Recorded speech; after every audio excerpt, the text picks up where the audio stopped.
here's your daily sales tip for today. When you are first addressing your prospects, you need to build rapport. I have said this once, I've said it 100 times, and I'm going to keep on saying it.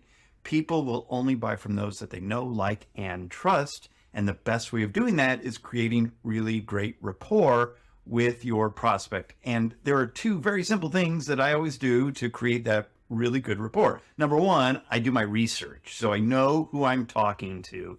Where do they live? What area of the country or the world that they're in? I go to their Facebook page, see if there's any specific interests that they have or hobbies.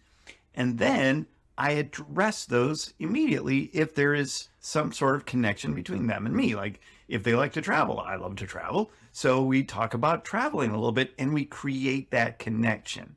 It doesn't have to be forced, and it definitely needs to be authentic. But by creating that connection, understanding who your prospect is, then you will have much better rapport with them, and the likelihood of you making a sale goes way up. So that is your daily sales tip for today. So go out there and have a great sales day.